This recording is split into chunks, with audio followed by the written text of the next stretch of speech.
우리는 계속해서 그리스도인의 황금률에 대해서 말씀을 전하고 있습니다. 마태복음 7장 12절에서 그러므로 무엇이든지 사람들이 너희에게 해 주기를 바라는 모든 것을 너희도 그들에게 그대로 하라. 이것이 율법이요 대언자들이니라 라고 말씀을 했습니다. 다른 사람에게 좋은 대접을 받고 싶습니까? 그렇다면 먼저 내가 대접을 잘 해주어야 합니다. 다른 사람들이 나에게 잘해주기를 바라는 그 모든 것을 내 자신이 그들에게 그대로 하는 것, 그것이 바로 그리스도인의 기본적인 윤리, 황금률입니다. 우리는 남을 정죄하거나 판단해서는 안 됩니다. 판단은 또 다른 판단과 정죄를 가져오는 악순환을 반복하기 때문입니다. 판단의 습관은 어떤 것이든 잘 수용할 줄 모르는 굳어진 인간성을 만들어가기 때문입니다. 판단하는 사람은 기도의 축복을 누리지 못하고 받지를 못하게 만듭니다. 판단하는 사람은 결국 하나님의 심판대 앞에서 나를 한없이 부끄럽게 만들 것이기 때문입니다. 그러므로 판단하지 마십시오. 다른 사람을 좋게 말해 주십시오. 칭찬과 격려를 해 주십시오. 그 사람이 없을 때 오히려 더 많이 좋은 말을 해 주십시오. 예수님도 나를 그렇게 대해 주셨습니다. 남을 판단하는 것은 저주하는 것과 똑같은 것입니다. 그렇다면 이제 우리는 어떻게 판단하지 않으면서 살아갈 수가 있을까요? 우리 속에서 일어나는 이 꿈틀대는 내가 하나님이 되려는 유혹, 나만이 완전한 자리에 앉아있는 듯 착각하면서 다른 사람을 정죄하고 판단하는 그 오만한 미소들, 나만 잘났고 다른 사람은 다 잘못된 자리에 있다는 가정하에서 남을 무자비하게 판단하고 비판하는 그 판단의 잘못된 악습관과 비판의 자세에서 어떻게 변화된 모습으로 바른 자세와 태도를 가질 수가 있는 것입니까? 첫째, 내 자신의 들보가 있음을 먼저 깨달아야 합니다. 마태복음 7장 3, 4절에서 너는 어찌하여 네 형제의 눈 속에 있는 티는 보면서 네 눈 속에 있는 들보는 깊이 생각하지 못하느냐? 혹은 보라, 네 눈 속에 들보가 있는데 네가 어찌 네 형제에게 이르기를 내가 네 눈에서 티를 빼내게 하라 하려느냐? 라고 했습니다. 상대방 볼 필요 없습니다. 나를 먼저 봐야 합니다. 상대방 눈에 있는 것은 티입니다. 내 눈 속에 있는 것은 들보입니다. 3절 4절은 형제의 눈속, 네 눈속, 또 보고와 생각하지 못하느냐 서로 대꾸를 이루는 기교 높은 문장으로 예수님께서 말씀하시고 있습니다. 여기서 티라고 하는 영어 단어는 영어로 모투인데 헬라어로 카르포스라고 합니다. 이것은 지푸라기나 왕겨 등을 말합니다. 그러니까 사소한 결점을 말하는 것이죠. 그러나 들보는 영어로 빔, 헬라어로는 도쿠스라는 이 빔, 건물을 받치는 기둥 혹은 석가래를 의미합니다. 지푸라기와 빔, 비교가 됩니까? 타인의 조그마한 결점을 상징하는 티와 자신의 큰 허물을 상징하는 들보라는 이 대조되는 단어를 말씀하심으로써 상대방을 판단하는 것이 얼마나 잘못된 것인가를 심한 과장법을 써가시면서 강조하시며 말씀하시는 것입니다. 타인의 작은 도덕적 잘못이나 교리적 오류에 대해서는 눈에 불을 켜고 찾아서 예리하게 지적하지만 오히려 자기가 갖고 있는 도덕적 잘못이나 교리적 오류의 큰 잘못에 대해서는 마치 들보와 같은 빔과 같은 결함에 대해서는 깨닫지 못하는 자가 많음을 과장법을 통하여 지적하신 것입니다. 우리는 먼저 내 자신이 들보가 있음을 깨달아야 합니다. 상대방이 실수한 것 지적하지 말고 내 자신에게 엄청난 죄악이 가득함을 먼저 볼 줄 아는 자가 영적으로 밝은 자입니다.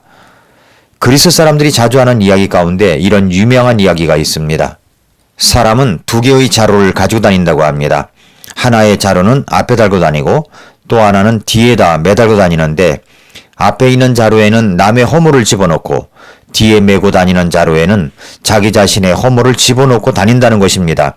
뒤에 있는 자루는 잘 보이지 않습니다. 앞에 있는 자루는 잘 보입니다. 앞뒤를 바꾸어 달고 다니면 내 허물만 보이기 때문에 그렇게 비판이나 판단하지 않습니다. 그러나 남의 허물만 보이니까 조그마한 흠만 있어도 신랄하게 판단하는 것입니다. 먼저 내 자신에게 들보가 있음을 깨달으십시오. 둘째로 심리적 저변에 있는 이기심을 버려야 합니다. 왜 판단을 합니까? 왜 그렇게 비판을 해댑니까?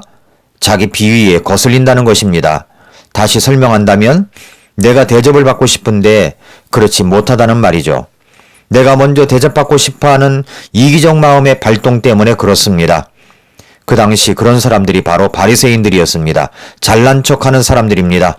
그래서 누가복음 18장에 보면 성전에 들어가서 기도하는 바리새인과 세리의 기도가 나오는데 바리새인은 성전 맨 앞자리에 가서 뻐기면서 기도하기를 하나님이여 나는 다른 사람들 곧 착취하는 자들과 불의한 자들과 간음하는 자들과 같지 아니하고 더욱이 이 세리와도 같지 아니함을 감사하나이다. 나는 일주일에 2번 금식하고 내 모든 소유의 11조를 드리나이다 라고 기도를 했습니다. 그러나 세리는 어떻게 기도합니까? 저 뒷자리에서 세리는 멀리 서서 감히 눈을 들어 하늘을 우러러보지도 못하고 다만 가슴을 치며 이르되 하나님이여 죄인인 내게 긍휼을 베푸소서라고 기도했습니다. 이 말씀을 하시면서 우리 주님께서는 바리새인이 아니라 세리가 의롭게 되어 집으로 돌아갔다라고 말씀해 주셨습니다. 그러므로 잘난 척하지 마십시오. 다른 사람은 다 잘못한 거고 혼자 의로운 척 하지 말라는 것입니다. 그런 사람은 자기가 대접을 잘 받아야 한다는 심리가 깔려 있습니다. 대단한 이기심입니다. 셋째로 우리는 입장을 바꾸어 놓고 생각하는 훈련을 해야 합니다. 우리는 모두 예수님의 피로 구원받은 대속받은 사람들입니다. 대속이라는 말을 대신이라는 말로 바꾼다면 나 대신 우리 주님께서 대신 고통과 형벌과 십자가에서 죽으신 것입니다. 내가 받아야 할 형벌, 내가 받아야 할 처벌, 내가 받아야 할 지옥의 심판과 정죄를 예수님께서 대신 받으셨습니다. 그것이 바로 대속입니다. 마가복음 중심 구절인 마가복음 10장 45절에서는 사람의 아들은 섬김을 받으러 오지 아니하고 도리어 섬기며 자기 생명을 많은 사람의 대속물로 주려고 왔느니라 하시니라 라고 했습니다. 주님은 사람들을 볼 때마다 불쌍히 여기시는 마음을 갖고 계셨습니다. 그들의 입장에서 그들을 이해하신 것입니다. 우리도 그렇습니다. 누군가에 대해서 이야기할 때 그 사람의 입장에 서서 생각해 보십시오. 그리고 그 입장에 서서 말해 보십시오. 너그러운 마음과 태도로 말하는 자신을 발견하게 될 것입니다. 그러한 모습이 바로 예수 그리스도의 모습입니다. 영어에서 이해라는 말은 understanding이죠. 이것은 두 단어가 결합된 단어입니다. 언더와 무엇 아래서 standing, 서 있다라는 뜻입니다. 상대방보다 낮은 자리에 처하려 할 때 우리는 이해할 수 있습니다. 입장을 바꿔놓고 생각하면 남을 판단하는 것이 아니라 좋은 말로 말할 수 있고 이해하는 언어로 말할 수가 있습니다. 넷째로 다른 사람의 장점을 보려고 노력해 보십시오. C.S. 루이스가 이 말씀을 읽다가 유명한 이런 풍자적 이야기를 냈습니다. 어느 날 시골에 사는 푸시라는 고양이가 런던을 방문하고 고향으로 돌아왔습니다. 푸시야 푸시야 너 어디 갔다 오니? 예, 저는 여왕을 만나러 런던을 갔다 오는 길입니다. 푸시야 너는 거기 가서 무엇을 보고 왔니? 그러자 푸시라는 고양이는 이렇게 말합니다. 저는 여왕의 의자 밑에 있는 생쥐를 보았습니다. 무엇을 풍자해서 말하고 있습니까? 고양이는 런던의 그 아름다운 왕궁에 가서 엘리자벳 여왕이나 찬란한 궁궐의 그 아름다운 역사적인 사적을 본 것이 아니라 겨우 여왕의 의자 밑에 기어다니는 생쥐만 본 것입니다.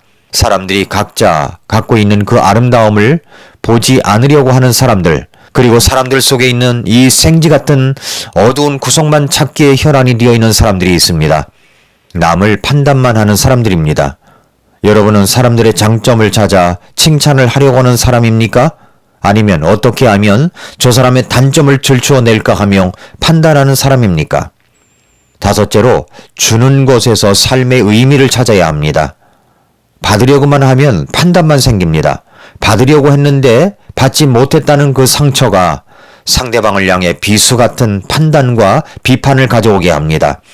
주기 위해서 오신 예수님처럼 주려고 할 때 물질도 사랑도 아깝지 않은 것입니다. 예수님께서 이렇게 말씀하셨습니다. 앉아서 먹는 자가 크냐 섬기는 자가 크냐? 앉아 먹는 자가 아니냐?